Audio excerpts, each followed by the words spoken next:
Hey, this is Matt once again. Welcome back to another video, and this is a paid request for Grade B. Thank you so much. Same with everybody out there for your generosity.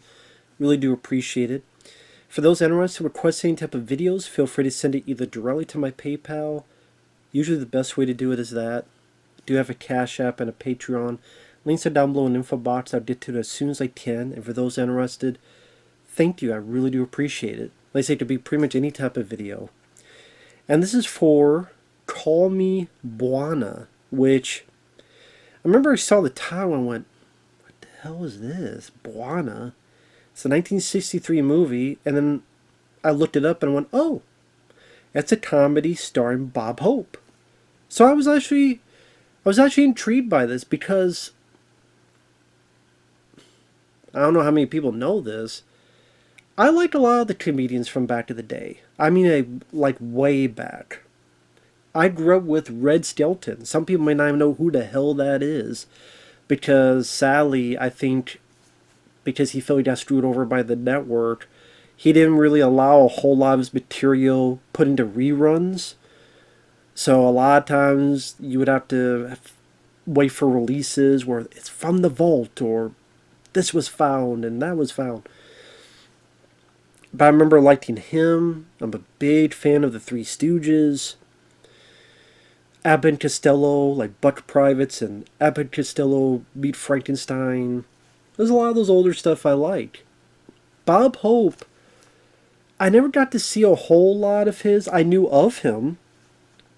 I know there was the films with him and Bing Crosby, where they were. I think that's where they're trying to give an ode to when Dustin Hoffman and Warren Beatty did Ishtar. They were trying to do those type of films. And I might have seen Son of Paleface, one of those, when I was a kid. But I didn't get to see a whole lot of Bob Hope movies at all. I think that was the only one. I haven't seen that for, God, 30 years or so. Now, this is 1963, so he's a bit older in age. And you can tell, because Bob Hope definitely has a bit of low energy in this. Where he's kind of talking a bit, not lethargic, but much lower energy than what I've seen clips of him, of stuff he did years before. But yeah, this... I liked Bob Hope. I liked him in the movie. But I could tell that he wasn't on his A stance, if that made sense. I could tell he wasn't in his grandiose way that... This wasn't his best showcase. I could just tell. And I will say this, at the end of the day, I thought the film was okay. I didn't mind it. It got some chuckles out of me. Overall, I had a decent time watching it. Is it a film I would watch again? No. But I didn't hate it. There's parts I don't like about it. But overall, I think Bob Hope had enough fun lines of his kind of wit that did showcase with the dialogue that I did chuckle at. And the interesting thing about this is the same crew that made Dr. No, the James Bond film, they made this movie, the same crew. Because I guess that company, they had this deal where they could make a James Bond film and then a non-James Bond film. Eon Films. They wanted Sean Connery to be in a non-Bond film, but he didn't like any of the scripts. So they're like, okay, well, what are we going to do? Apparently at one point someone mentioned, well, why don't you do this movie with these guys, these four younger guys? I think they're called the Beatles. And then the other guy's like, oh, why would you do it with these four guys with their haircuts? We got Bob Hope. So another company went and did the Beatles movie, and it was Hard Day's Night, and that made a lot more money than this movie did. So there you go. This did not make much of any money at all. They might have made $2 million at most. It didn't do much of any business. And other than Grade B and now me, try to find one other person that's heard of this damn movie. But it was interesting, and they even do little nods to James Bond. I mean, it is a spy movie. The plot is the space capsule has landed in Africa. The space capsule has secrets. I don't know what those secrets are, but it has secrets. So the American government wants to send someone there to get it before the Soviets do it. Meanwhile, the Soviets send their spies to meet up with whoever the Americans send and utilize their expertise. And then when they get close, they'll screw them over or kill them or whatever and get the hell out of Dodge. So they choose Bob Hope because he's written all these books about going to the Africa and going to the African nation and being an expertise of the nation. Unbeknownst to the government, Bob Hope don't know jack squat about it. He just used his uncle's findings and his diary, copied them, and made it seem like he's the one who did it. Even makes his whole place look like it's in Africa with a phone that's made out of bones and all this other stuff. Even though he lives in like Manhattan or something. So he's conning people. This is right. He's a writer, he's an author, but he's conning people. But the government calls him up and says, hey, we need you for this. I'm not doing this. Oh, come on, it's for country. People will think you're a fraud. I don't care, at least I'll live. But as soon as he's trying to leave, they grab him and take him to Africa to use his expertise to find this space capsule. And he is joined by this female agent played by Edie Adams, which I don't think she did a bad job, but they did her a bit dirty in this movie, which I'll get into. And the movie goes on from there. In Africa, there's a guy who's like a missionary, and then his daughter, or at least I think his daughter, this blondie, they're Soviet spies, and the blondie's trying to seduce Bob Hope, and there's antics of Bob Hope dealing with animals. There's a scene where he's in with a lion. There's another scene with a baby elephant. There's another scene with an actual full-size elephant. There's a bit with a tarantula, which I think is a play on Dr. No. Didn't Dr. No had a thing with a tarantula? It's been forever since I've seen those old James Bond movies. Yeah, Dr. No.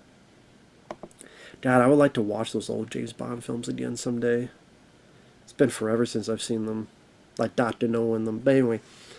Yeah, there's a bit in Dr. No. They do a play on that. Only Bob Hope, like, come on. And then gets a gun. Like, that was kind of funny. Just like, yeah, that is from Dr. No. Okay. And also, I think this movie is referenced and From Russia with Love. I think there's a scene with James Bond where there's an advertisement for this film. I forget how the scene, the specifics of it, but I know this is referenced in From Russia with Love. I forget the details, but I know this is the case. This is the same company.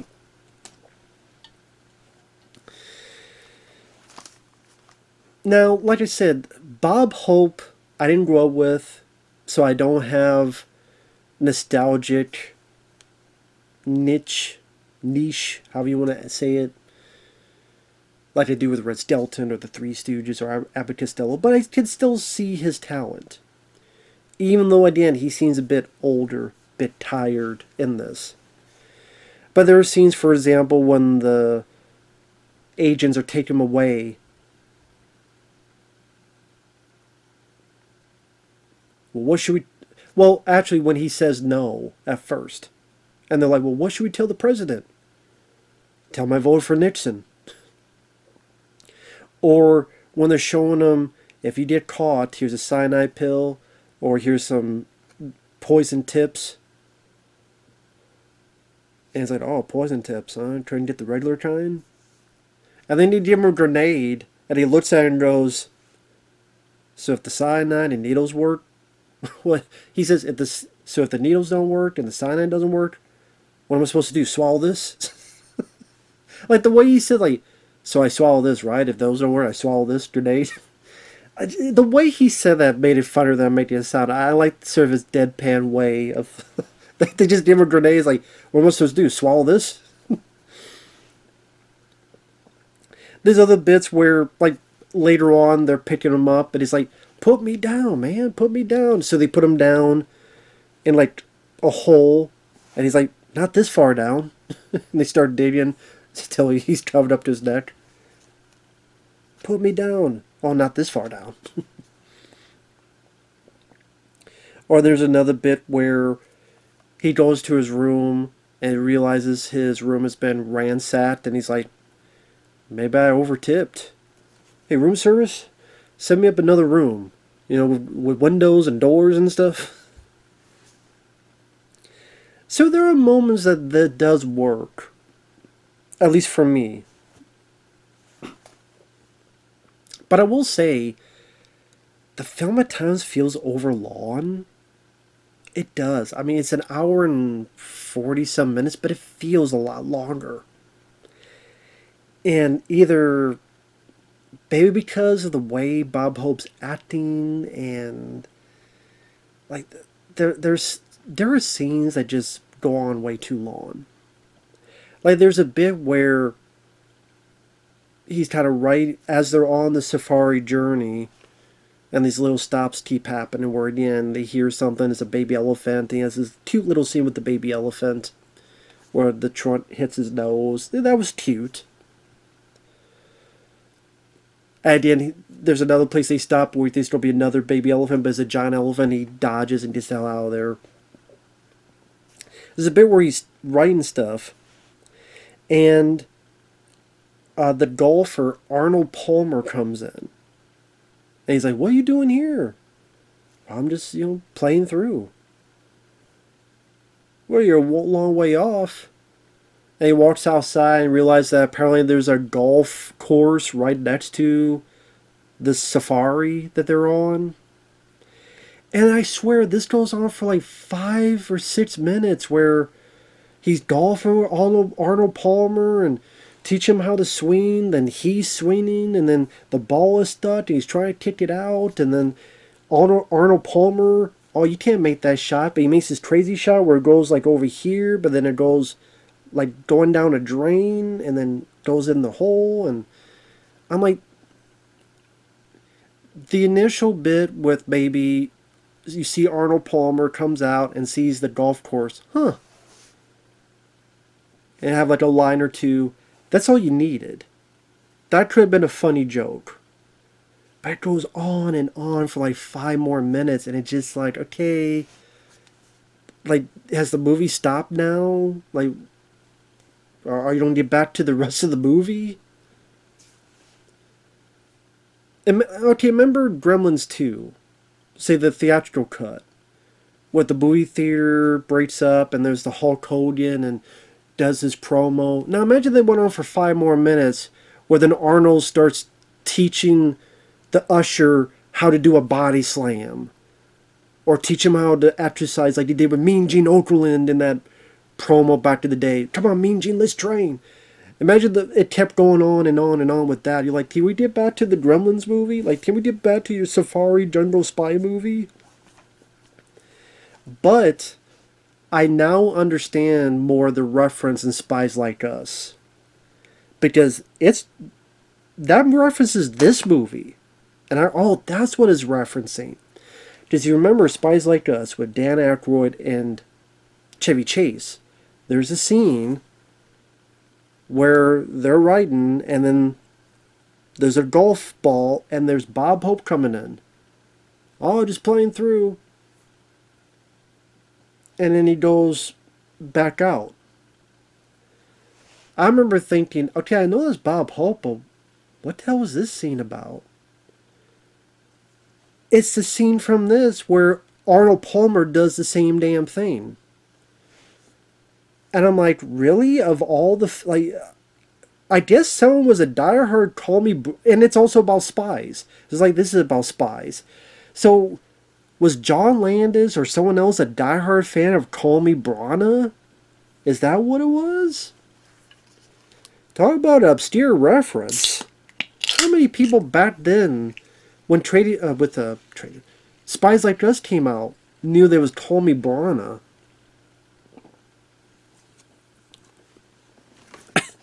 That's a pretty damn obscure reference, but I get it now after so many years. But it is because it's the same scene. Only you don't have Chevy Chase and Dan Aykroyd going 5 minutes golfing. Maybe they did do that, and they. Well, actually, did they? I don't think they did. It's been forever since I've seen Spies Like Us. Or maybe they filmed it and they deleted it. I don't know. I checked it. That should have been deleted in this. And there's bits with the Soviets keep trying to kill Bob Hope and it keeps not working. Like they put a lie in there, but Bob Hope gets out, eases his way out. Soon the crooks think that Bob Hope is in this bathtub. They capture it, they carry it out, then they realize, oh shit, it's a lion in there. Not much happens, they just run away and that's it, but like I said, as the movie goes on, you kind of wish that it had either tighter pacing or more energy to it. Or as a spy, like, have more of the spy stuff. It becomes more like a safari tour than a spy movie. I mean, have like the cool gadgets you see with James Bond. I mean, granted, this is between Dr. No and From Russia with Love, so maybe we weren't there just yet, but you have to. If this is that like more crazy, pooty spy gear that Bob Hope could use and see how to figure it out, or more silly, zany action sequences, or again, a little bit more pep in people's step. It also doesn't help that Edie Adams, you seem to think she'd be the leading lady. But apparently, as she put it, they rewrote a lot.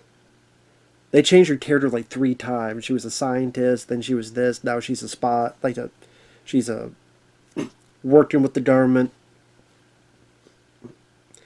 Because, weirdly enough, like 17, 18 minutes in, 17, 18 minutes in, Bob Hope's on a plane, right? If you watch closely, Bob Hope sits down, he's looking for his contact, hears the name, turns, realizes it's a woman. She's like, are you mad as a woman? He's like, no, I'm not. Before she says, are you disappointed I'm a woman? Right before that, look at her face. Look at her face. It jump cuts. And then her hair is completely different. It's like at once it's like here, but all of a sudden it's like over here. It's like completely different hairstyle. I went, what the fuck happened? Like why? Why is her hairstyle completely different in the same scene? And apparently, she was going to be the lead lady. But then they wanted this other girl who was this blonde bombshell. But honestly, Edie Adams, I thought, looked better, acted better, had better chemistry with Bob Hope. But then they push her aside. But it's like, well, we don't want to fire her. So either like she was going to be the lead lady, but we created this other role for her, but we don't know how to fit her in. Or something to that effect. Because she's there to help protect Bob Hope, but then she's not really given a whole lot to do. And then the climax, she almost disappears, where the bad guys kidnap her, and now the blonde bombshell likes Bob Hope, which I didn't even understand that transition of her trying to kill him, and then all of a sudden she's in love with him. I didn't buy that at all. I can't even picture when that change occurs. Because she's trying to kill him, then all of a sudden she's for him. I don't buy it. And now plus, she's dubbed. I forget that lady's name. The blonde. The bombshell, but I don't think... Again, I think Edie Adams was hotter than her.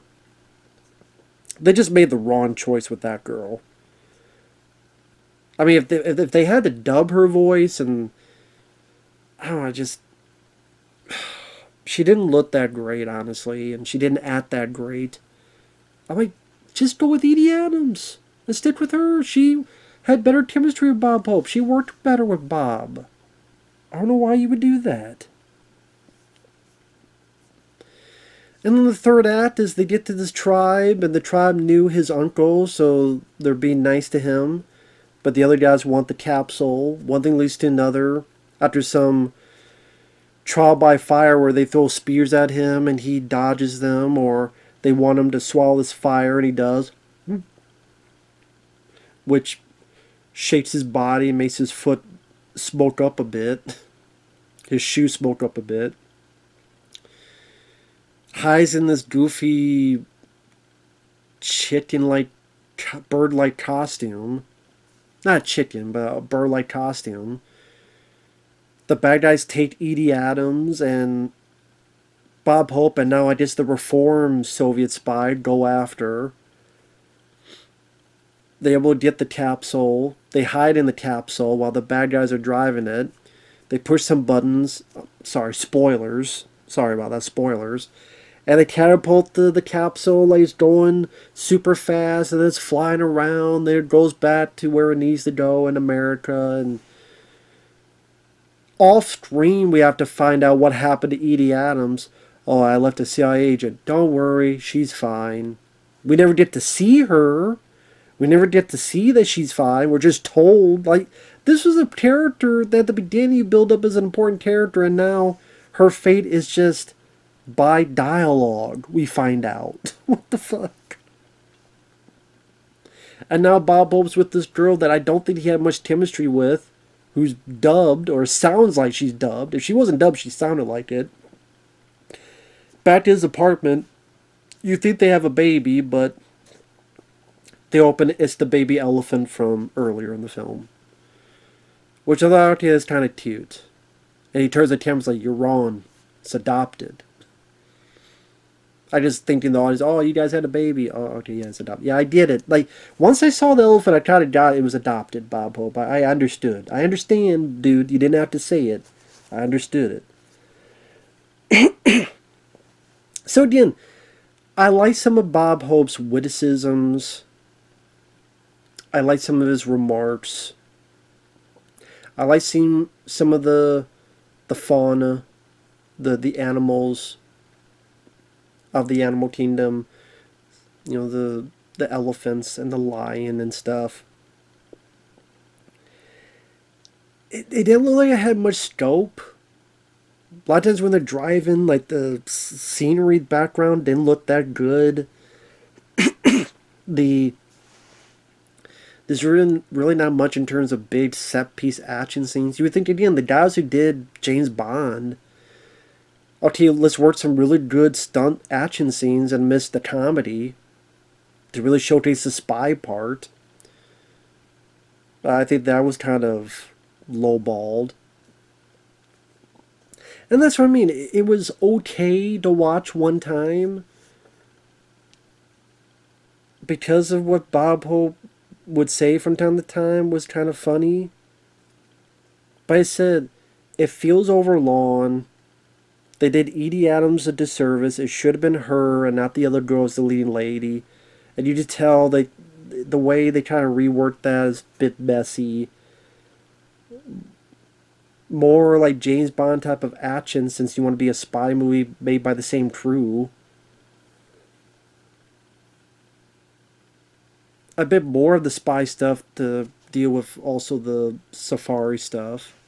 And if Bob Hope had a bit more energy to him. So I know I'm saying a lot more negative than positive. But it's just one of those films as I'm watching, I didn't hate the film. It's just by halfway point, I'm kind of struggling to get through it, and it's okay, you know. But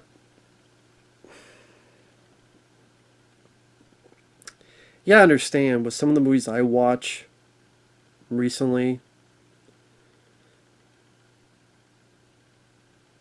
a Bob Hope not firing on all cylinders was still more entertaining than a Medea Christmas or Hot Pursuit from 2015 or Eden Lake or Hoot, which barely had owls in it.